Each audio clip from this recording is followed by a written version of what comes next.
Hello everyone, welcome to our YouTube channel education hub online. आज इस video में हम डिस्कस करेंगे थायराइड ग्लैंड। थायराइड ग्लैंड के हम फंक्शंस डिस्कस करेंगे, हार्मोन्स का synthesis and disorder. Thyroid gland हमारी बॉडी का लार्जेस्ट इंडोक्राइन ग्लैंड है। ये हमारी बॉडी के नेक पार्ट में प्रेजेंट होता है on either side of trachea, यानी कि ये it is wrap around our wind pipe.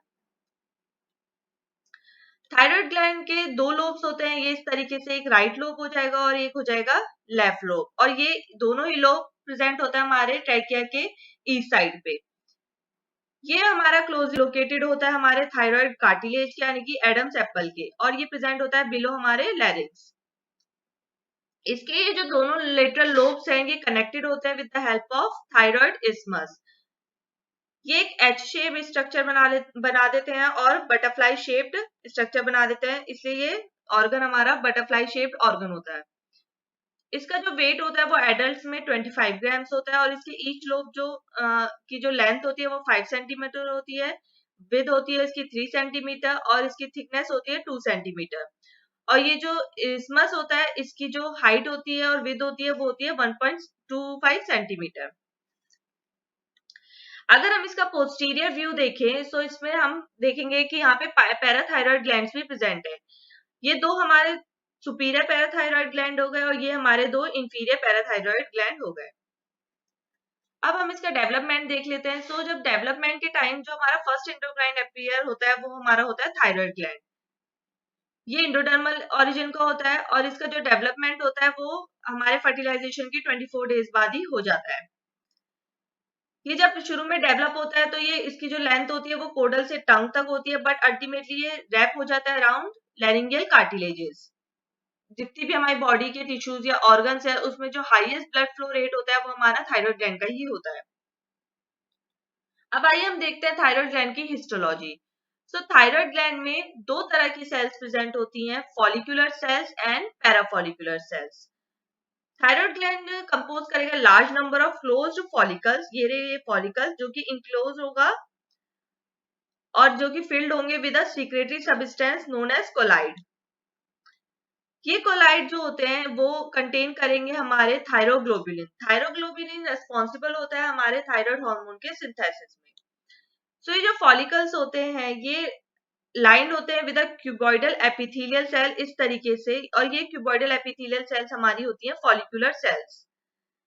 ये फॉलिकुलर सेल्स हमारी रेस्पॉन्सिबल होती है हार्मोन सिक्रेट करने के लिए, जो कि है ट्राईआइडोथायरोनाइन T3 और टेट्राआइडोथायरोनाइन जिसका दूसरा नाम होता है थायरोक्सिन या T4। ये हमारी लार्ज नंबर में प्रेजेंट होंगी, और जो हमारी पैराफॉलिकुलर सेल्स होती हैं वो स्मॉलर नंबर में प्रेजेंट होती हैं और वो इंटरस्पर्स्ड होंगी, यानी कि दो थायराइड फॉलिकल्स के बीच में वो इस तरीके से प्रेजेंट होती हैं। ये जो हमारी पैराफॉलिकुलर सेल्स है यानी कि सी सेल्स जो है ये हमारा सिंथेसिस करती है हार्मोन कैल्सिटोनिन। हमारा जो ये थायरोग्लोबुलिन है ये एक ग्लाइकोप्रोटीन होता है और ये लार्ज नंबर में प्रेजेंट होता है हमारे कोलाइड में। थायराइड हार्मोन का अब हम रेगुलेशन देख लेते हैं। सो जो हमारा हाइपोथैलेमस है ये हमारा हार्मोन रिलीज करेगा TRH, जो कि हमारा एक्टिवेट करेगा एंटीरियर पिट्यूटरी को। फिर एंटीरियर पिट्यूटरी हमारा हार्मोन रिलीज कर देगा TSH, जो कि हमारा एक्टिवेट करेगा हमारा थायराइड ग्लैंड को। थायराइड ग्लैंड अपने हार्मोन्स रिलीज करेगा और जब इस हार्मोन्स का लेवल सफिशिएंट हो जाएगा तभी एक नेगेटिव फीडबैक भेजेंगे हमारे हाइपोथैलेमस को और थायराइड हाइपोथैलेमस और एंटीरियर पिट्यूटरी को, और वो अपना हार्मोन का सिक्रेशन रोक देंगे। इस तरीके से ही हमारे थायराइड हार्मोन्स रेगुलेट होते हैं, और अगर थायराइड हार्मोन्स का लेवल कम हो जाएगा तो ये पॉजिटिव फीडबैक भेजेंगे हाइपोथैलेमस और एंटीरियर पिट्यूटरी को, और फिर वो अपना हार्मोन्स का सिक्रेशन इंक्रीज कर देंगे। अब हम देख लेते हैं थायराइड हार्मोन्स के सिंथेसिस। सो जो माइक्रोस्कोपिक थायराइड फॉलिकल्स होती हैं वही रेस्पॉन्सिबल होती है हमारा थायराइड हार्मोन्स को प्रोड्यूस करने के लिए और सिक्रेट करने के लिए। इसमें दो तरह की सेल्स होती है, एक होती है फॉलिकुलर सेल्स जो कि रेस्पॉन्सिबल होती है कौन कौन से हार्मोन सिक्रेट करने के लिए, हमारे ट्राईआइडोथायरोनाइन एंड टेट्राआइडोथायरोनाइन यानी कि थायरोक्सिन। जो ये फॉलिकुलर सेल्स है ये T3 को लेसर अमाउंट में प्रोड्यूस करती है as compare to thyroxine. Parafollicular cells हमारा प्रोड्यूस करेगी कैल्सिटोनिन। कैल्सिटोनिन हमारा कैल्शियम होमियोस्टेसिस को मेंटेन करता है। जो हमारे थायराइड हार्मोन्स होते हैं वो हमारे सिंथेसिस होते हैं अमीनो एसिड टायरोसिन से। तो ये हम इसका स्ट्रक्चर देख लेते हैं। ये टायरोसिन है, ये हमारा ट्राईआयोडोथायरोनाइन है जिसमें 3 आयोडीन के मॉलिक्यूल्स अटैच है, और ये हमारा टेट्रा आयोडोथायरोनाइन है जिसमें हमारे 4 आयोडीन के मॉलिक्यूल्स अटैच है। अब ये सब हमारा होता कैसे है, हम इसको स्टेप वाइज देखते हैं। जो हमारा जो सिंथेसिस होता है हमारा थायराइड हार्मोन्स का, वो हमारा होता है फॉलिकुलर कैविटी में, जहाँ पे थायरोग्लोबुलिन प्रेजेंट होते हैं। आयोडीन और टायरोसिन जो है वो दोनों ही हमारे एसेंशियल होते हैं हमारे थायराइड हार्मोन के फॉर्मेशन के लिए। आयोडीन को हम कंज्यूम करते हैं अपनी डाइट में, जो कि कन्वर्ट हो जाता है हमारे आयोडाइड में। फिर वो हमारे एब्जॉर्ब होते हैं गैस्ट्रोइंटेस्टिनल ट्रैक्ट से ब्लड में, फिर ब्लड से वो हमारे ट्रांसपोर्ट हो जाता है हमारे फॉलिकुलर सेल्स में थायराइड ग्लैंड की। अब ये सब होता कैसे है, तो हम स्टेप देखते हैं इसके। पहला स्टेप है हमारा थायरोग्लोबुलिन का सिंथेसिस। तो हमारी जो थायराइड फॉलिकुलर सेल्स होती हैं वहां पे इसका सिंथेसिस होता है। वो कैसे होता है, वो होता है हमारा टायरोसिन के द्वारा। टायरोसिन हमारा सिंथेसिस कर देगा थायरोग्लोबुलिन को, फिर वो थायरोग्लोबुलिन पैक हो जाता है हमारे एक सीक्रेटरी वेसिकल्स में। फिर वहां से ये फॉलिकुलर सेल से ये एक्सोसाइटोसिस की हेल्प से हमारे रिलीज हो जाएंगे हमारे फॉलिकुलर की कैविटी में और ल्यूमन में। फिर होता है हमारा आयोडाइड की ट्रैपिंग। जो आयोडाइड की ट्रैपिंग कैसे होती है, जो हमारा ब्लड फ्लो हो रहा है हमारा फॉलिकुलर सेल्स के साइड से, जो हमारा ब्लड फ्लो हो रहा है वहां पे ये आयोडाइड प्रेजेंट होते हैं। फॉलिकुलर सेल्स में हमारा एक सिम्पोर्टर प्रेजेंट होगा जिसको हम कहेंगे सोडियम आयोडाइड को ट्रांसपोर्टर और सिम्पोर्टर। वहां से ये आयोडाइड हमारा ट्रांसपोर्ट हो जाएगा हमारा थायराइड फॉलिकुलर सेल्स में। इस सिम्पोर्टर का जो इनिबिटर होता है वो होता है थायोसाइनेट या फिर परक्लोरेट एनायंस। अब आयोडाइड हमारा फॉलिकुलर कैविटी में कैसे ट्रांसपोर्ट होगा, वहां पे एक और पंप प्रेजेंट होगा जिसको हम कहेंगे आयोडाइड क्लोराइड पंप पेंड्रिन, जिसका नाम होता है पेंड्रिन। वहां से ये हमारा रिलीज हो जाता है हमारा फॉलिकुलर कैविटी में। फिर वहां पे हमारा ऑक्सीडेशन होता है आयोडाइड का इनटू आयोडीन। ये किसकी हेल्प से होता है, ये हमारा होता है थायराइड परऑक्सीडेज की हेल्प से, जिसका इनहिबिटर है हमारा प्रोपाइल थायोयूरेसिल। अब ऑर्गेनिफिकेशन हो जाएगा हमारा आयोडीन का। वो कैसे होगा, जो टायरोसिन रेजिड्यूज होते हैं हमारे थायरोग्लोबुलिन के, वो रिएक्ट करेगा हमारे आयोडीन से एंड बना देंगे हमारे मोनोआइडोटायरोसिन एंड डाईआइडोटायरोसिन। फिर हमारी कपलिंग हो जाएगी एमआईटी की एंड डीआईटी की। ये हम सिंथेसिस देख लेते हैं। तो पहले हम देखते हैं थायरोग्लोबुलिन का सिंथेसिस। यहाँ पे ये हमारा टायरोसिन की हेल्प से हमारा थायरोग्लोबुलिन का सिक्रेशन हो जाएगा। ये थायरोग्लोबिन फिर एक्सोसाइटोसिस की हेल्प से हमारे थायराइड फॉलिकुलर सेल से रिलीज हो जाएंगे हमारे थायराइड फॉलिकुलर के कैविटी में और ल्यूमन में। यहाँ पे ये हमारे थायरोग्लोबुलिन रिलीज हो गए। अब हम आयोडीन की ट्रैपिंग देख लेते हैं। ये आयोडाइड हमारा ब्लड फ्लो में ट्रांसपोर्ट हुआ, और यहाँ पे ये प्रेजेंट है हमारा सोडियम आयोडाइड सिम्पोर्टर। इसकी हेल्प से ये आयोडाइड हमारा फॉलिकुलर सेल्स में हो गया ट्रांसपोर्ट। फिर यहाँ से ये फॉलिकुलर सेल से यहाँ पे हमारा एक और पंप प्रेजेंट होगा जिसको हम कहेंगे आयोडाइन क्लोराइड पंप। ये आयोडाइड क्लोराइड पंप कहलाता है हमारा पेंड्रिन। फिर ये आयोडाइड यहाँ से ट्रांसपोर्ट हो जाएगा हमारा फॉलिकुलर कैविटी में। यहाँ पे फॉलिकुलर कैविटी में ये आयोडाइड हमारा ऑक्सीडाइज हो जाएगा in the presence of thyroid peroxidase और बना देगा हमारा आयोडीन। फिर ये आयोडीन हमारा टायरोसिन से रिएक्ट करेगा जो कि हमारा थायरोग्लोबुलिन का रेजिड्यू है, और इस प्रोसेस को कहते हैं आयोडीनेशन। आयोडीनेशन जब हो जाएगा तो ये बना देगा हमारा मोनोआइडोटायरोसिन एंड डाईआइडोटायरोसिन। और यहाँ पे इनकी कपलिंग हो जाएगी और फिर ये बना देंगे हमारा थायरोक्सिन एंड ट्राईआइडोथायरोनाइन। ये दोनों हमारा फिर इंडोसाइटोसिस की हेल्प से हमारा रिलीज हो जाएंगे थायराइड फॉलिकुलर सेल्स में, और यहाँ थायरोक्सिन ट्राईआइडोथायरोनाइन और ये हमारा फिर ब्लड में रिलीज हो जाएंगे और अपने अपने टारगेट ऑर्गन्स की तरफ ट्रांसपोर्ट हो जाएंगे। इस तरीके से हम कपलिंग रिएक्शन देख लेते हैं। ये टायरोसिन है, यहाँ पे ये जो इसका H मॉलिक्यूल होगा वो हमारा रिलीज हो गया और उसने आयोडीन आके यहाँ पे अटैच हो गया। ये हमारा बन गया मोनोआइडोटायरोसिन। इसी तरीके से दो आयोडीन मॉलिक्यूल आके अटैच होंगे तो बन जाएगा डाईआइडोटायरोसिन।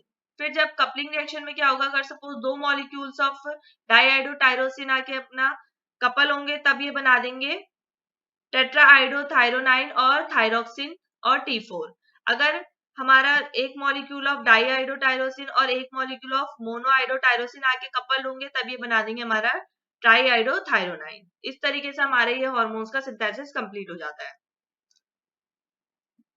थायराइड के हार्मोन्स अब हम देख लेते हैं। जो थायराइड के हार्मोन्स है वो है T3, T4 एंड कैल्सिटोनिन।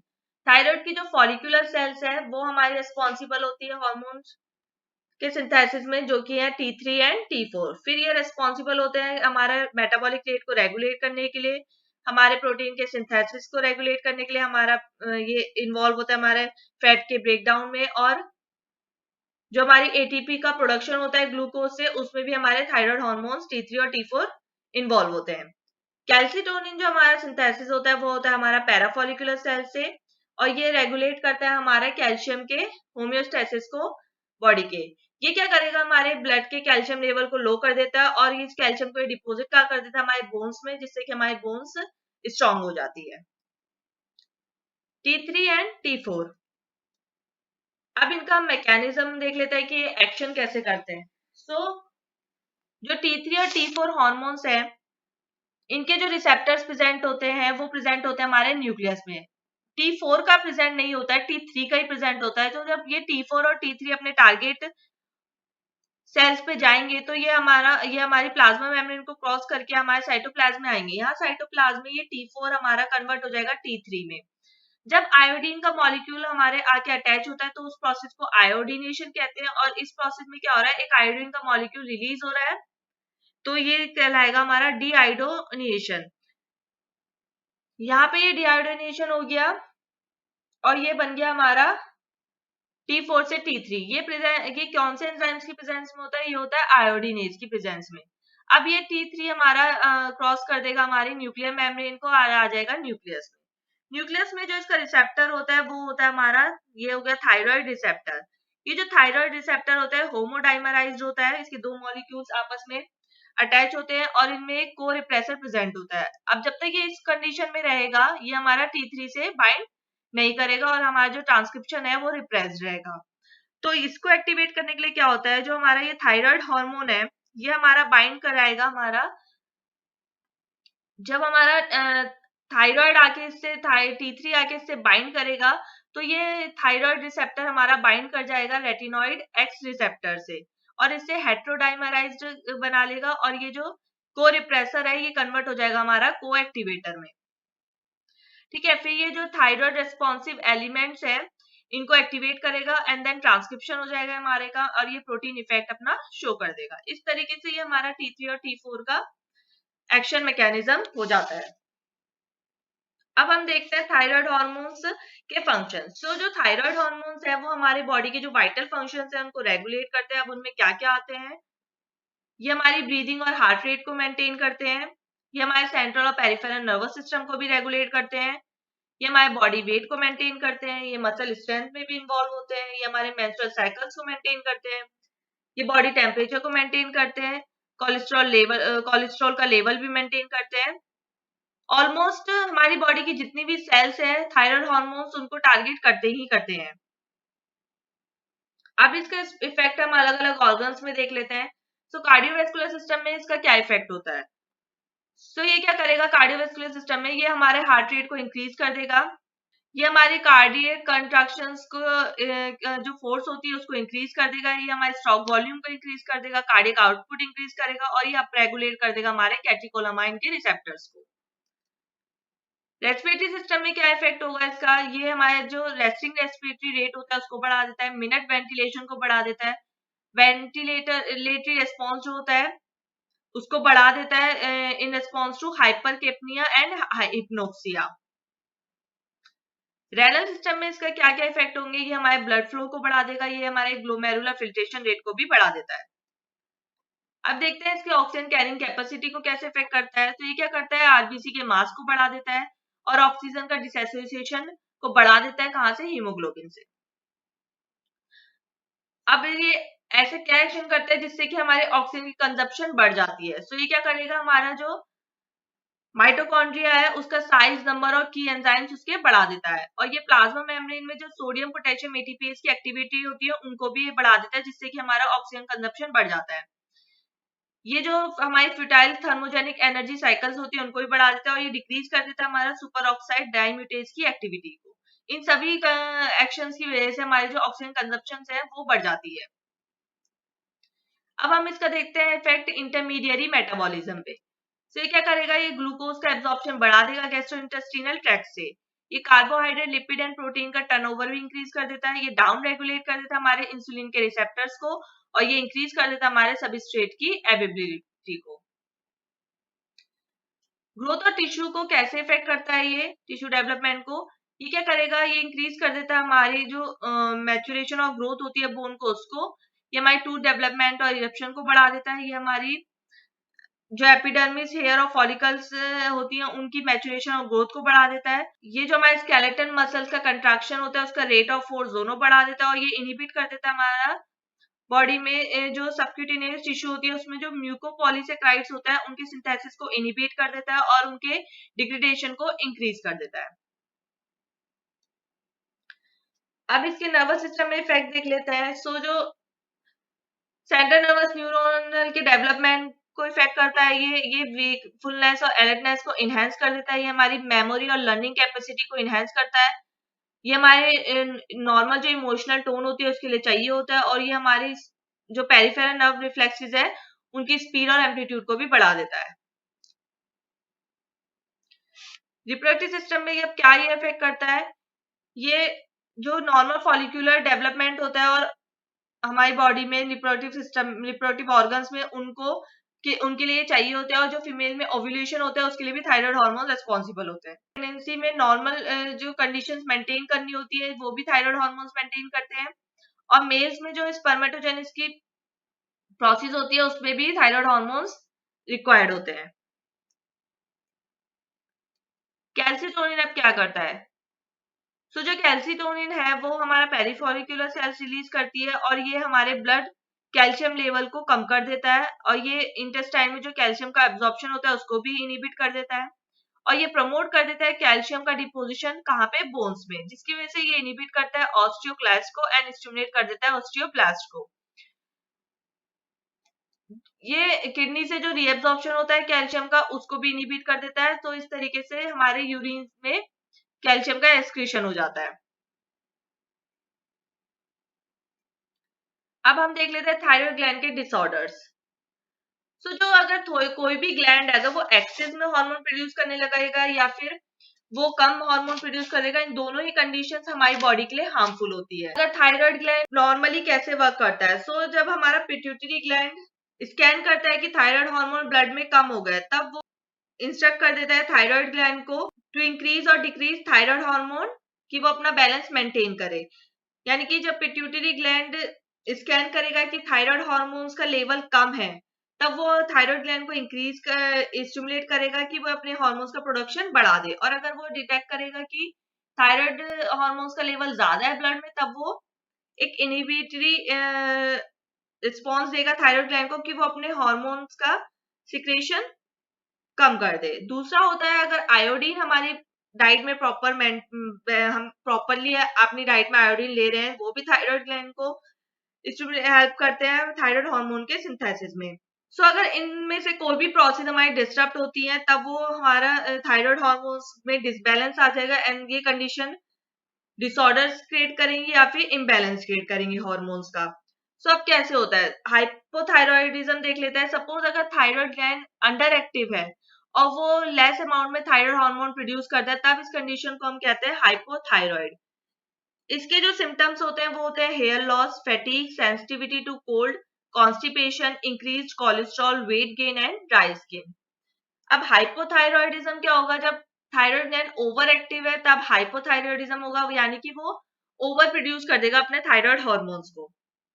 अब देखते हैं हाइपोथायरॉयडिज्म या हाइपोथायरॉयडिज्म आखिर होता क्यों है। सो ये दो रीजंस की वजह से होता है, ऑटो इम्यून डिसऑर्डर्स की वजह से या फिर किसी ट्यूमर की वजह से।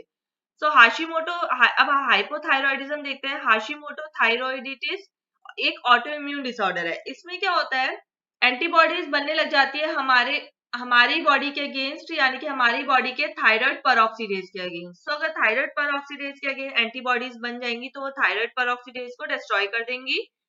तो फिर हमारा जो आयोडाइड है उसका ऑक्सीडेशन नहीं हो पाएगा आयोडीन में, तो हमारा थायराइड हार्मोन नहीं बन पाएगा। ये कंडीशन हमारी कहलाएगी हाइपोथायरॉयडिज्म। ऐसी आयोडीन डेफिशिएंसी होगी तो सेम कंडीशन अगर होगी, हमारा हार्मोन सिंथेसिस नहीं हो पाएगा। ड्रग्स भी रेस्पॉन्सिबल होते हैं इसके लिए। रेडिएशन एक्सपोजर की वजह से भी हाइपोथायरॉयडिज्म हो सकता है। पिट्यूटरी में अगर ट्यूमर है तो वो हार्मोन सही से रिलीज नहीं कर पा रहा थायराइड स्टिमुलेटिंग हार्मोन। या माइक्सेडिमा में क्या होता है, ये एक लाइफ थ्रेटनिंग कंडीशन है। इसमें क्या होता है, वाटर एक्यूमुलेट हो जाता है हमारी स्किन के अंदर और वो एक पफी स्किन उससे शो होने लग जाती है। इसमें भी हमारा हार्मोन प्रॉपर तरीके से रिलीज और सिंथेसिस नहीं हो पाते। अब हाइपोथायरॉयडिज्म कैसे होता है, ये भी एक ऑटो इम्यून डिसीज की वजह से हो सकता है। सपोज जैसे कि ग्रेव्स डिसीज में ही होता है कि जो हमारी बॉडी की बी लाइम्फोसाइट्स है वो प्रोड्यूस कर देती है हमारे ऑटो इम्यून एंटीबॉडीज, यानी कि थायराइड स्टिमुलेटिंग ऑटो एंटीबॉडीज। ये थायराइड स्टिमुलेटिंग ऑटो एंटीबॉडीज हमारे थायराइड स्टिमुलेटिंग हार्मोन की तरह एक्ट करते हैं एंड ये बाइंड कर जाएंगे हमारे जो थायराइड स्टिमुलेटिंग हार्मोन्स के रिसेप्टर्स होते हैं उनसे। सो इसकी वजह से हमारा कंटिन्यूअसली वो थायराइड ग्लैंड एक्टिवेट रहेगा। अगर थायराइड स्टिमुलेटिंग हार्मोन प्रेजेंट भी नहीं है तब भी हमारा थायराइड ग्लैंड एक्टिवेट रहेगा और वो हाइपर सिक्रेशन कर देगा अपने हार्मोन्स की। तो ये कंडीशन हमारी कहलाएगी ग्रेव्स डिसीज। ऐसी टॉक्सिक मल्टी नोडुलर गोइटर से भी हाइपोथायरॉयडिज्म हो सकता है। ड्रग्स की वजह से भी हो सकता है और थायराइड स्टॉर्म की वजह से भी हो सकता है कि अगर हाइपोथायरॉयडिज्म को ट्रीट नहीं किया गया तो उसकी वजह से भी हमारा हाइपोथायरॉयडिज्म और मतलब उसकी कंडीशन बहुत बद से बदतर हो सकती है। और अगर सपोज हमारे जो एंटीरियर पिट्यूटरी है या फिर थायराइड ग्लैंड है, अगर इसमें कोई ट्यूमर डेवलप हो जाता है उसकी वजह से भी हमारा हाइपोथायरॉयडिज्म की कंडीशन देखने को मिलेगी, क्योंकि वो कंटिन्यूअसली अपने हार्मोन्स को सिक्रेट करते रहेंगे। अब ये जो हाइपोथायरॉयडिज्म होता है ये हमारा जो लोग होंगे 55 साल की एज से ज्यादा, उनमें ज्यादा होता है। विमेन में 3 टाइम्स मोर इसके चांसेस होते हैं एज कम्पेयर टू मैन। 1/3 जो हाइपोथायरॉयडिज्म के पेशेंट्स होते हैं उनको पता ही नहीं होता कि उनको ये कंडीशन है। और हमारी जो अर्बन 11% अर्बन पॉपुलेशन है उनमें थायराइड के डिसऑर्डर देखने को मिलते हैं। हम क्या क्या एक्टिविटी को अवॉइड कर सकते हैं कि हमें थायराइड ग्लैंड हमारा हेल्दी रहे, ये है smoking, artificial sweetener and stress. और थायराइड डिसऑर्डर्स को हम मेंटेन कैसे कर सकते हैं, सर्जरी से, ड्रग से, रेडियोएक्टिव थेरेपी से, रेगुलर मॉनिटरिंग से, और अगर हम थायराइड हार्मोन्स की पिल्स एज अ सप्लीमेंट हम यूज करें तब भी हम इसको रेगुलेट कर सकते हैं। अब हम गोइटर की फॉर्मेशन देख लेते हैं कि किस तरीके से होती है और इसका क्लिनिकल अप्रोच देख लेते हैं। तो जब हमारी बॉडी में आयोडीन की डेफिशिएंसी हो जाएगी तो ये हमारा जो नेगेटिव फीडबैक कंट्रोल होता है टीएसएच का उसको इंटरफेयर करेगा, जिसकी वजह से हमारा जो थायराइड ग्लैंड है उसका साइज एबनॉर्मल तरीके से बहुत ज्यादा बढ़ जाएगा। अब ये कैसे होता है, सपोज हम पहले हम नॉर्मल कंडीशंस की बात करते हैं। तो जो हाइपोथैलेमस है उसने टीआरएच को रिलीज किया, उसने हमारे एंटीरियर पिट्यूटरी को स्टिमुलेट किया, उसने टीएसएच रिलीज किया, देन उसने एक्ट किया थायराइड पे, थायराइड ग्लैंड पे। और अगर आयोडीन सफिशिएंट अमाउंट में अवेलेबल है तब वो हार्मोन रिलीज करेंगे T3 एंड T4। फिर वो अगर सफिशिएंट अमाउंट में हार्मोन हमारे अवेलेबल होंगे तब वो एक नेगेटिव फीडबैक भेज देंगे हाइपोथैलेमस को और एंटीरियर पिट्यूटरी को, देन तब नॉर्मल थायराइड रहेगा। बट अगर आयोडीन इनएडिकेट अमाउंट में प्रेजेंट है तब जो T3 और T4 है वो लो अमाउंट में रहेंगे और ये लो नेगेटिव फीडबैक भेजेंगे। इससे क्या होगा, एंटीरियर पिट्यूटरी एक्सिस में टीएसएच को रिलीज करेगा। अब थायराइड में हमारा आयोडीन तो प्रेजेंट नहीं है तो वो अपना साइज बढ़ा देगा हार्मोन को प्रोड्यूस करने के लिए। तो ये थायराइड की हाइपरट्रॉफी हो जाती है जो कि प्रोड्यूस कर देती है गॉइटर। इसमें क्या होता है, थायराइड का साइज बढ़ जाता है और वो एक नेक में एक इनलार्ज शेप की तरह हमारे वो दिखने लग जाता है, उसको हम गॉइटर बोलते हैं। ये हो गई हमारी हाइपोथायरॉयडिज्म की कंडीशन। अब ग्रेव डिजीज में देख लेते हैं क्लिनिकल कनेक्शन और हाइपरथायरॉयडिज्म का क्लिनिकल कनेक्शन। सो सपोज पहले हम नॉर्मल कंडीशन की बात करेंगे। सो ये एक हाइपोथैलेमस है, इसने रिलीज किया टीआरएच, फिर इसने स्टिमुलेट किया एंटीरियर पिट्यूटरी को, इसने रिलीज किया टीएसएच, फिर टीएसएच थायराइड ग्लैंड से बाइंड करेगा और T3 और T4 रिलीज कर देगा। जब उनका लेवल बढ़ जाएगा तो वो एक नेगेटिव फीडबैक भेज देंगे हाइपोथैलेमस और एंटीरियर पिट्यूटरी को, फिर वो टीएसएच का रिलीज रोक देंगे। ये तो हमारी हो गई नॉर्मल कंडीशन। अब हम देख लेते हैं एबनॉर्मल कंडीशन। तो सपोज हमारी जो बॉडी की बी लाइम्फोसाइट सेल्स है, उन्होंने एक एंटीबॉडी रिलीज कर दिया जो कि है थायराइड स्टिमुलेटिंग इम्यूनोग्लोबुलिन और थायराइड स्टिमुलेटिंग एंटीबॉडीज। ये थायराइड स्टिमुलेटिंग एंटीबॉडीज जो होती है टीएसएच की तरह एक्ट करती हैं, और ये जो थायराइड ग्लैंड में टीएसएच के रिसेप्टर्स होते हैं जाके उनसे बाइंड कर देती है। तो अगर अभी ये कंटिन्यूअसली अपना एक्टिव रहेगा थायराइड ग्लैंड, और ये रिलीज करता रहेगा T3 and T4। T3 and T4 का लेवल बहुत ज्यादा बढ़ता रहेगा, और ये स्ट्रांगली इनको नेगेटिव फीडबैक भेज रहे होंगे हाइपोथैलेमस और एंटीरियर पिट्यूटरी को।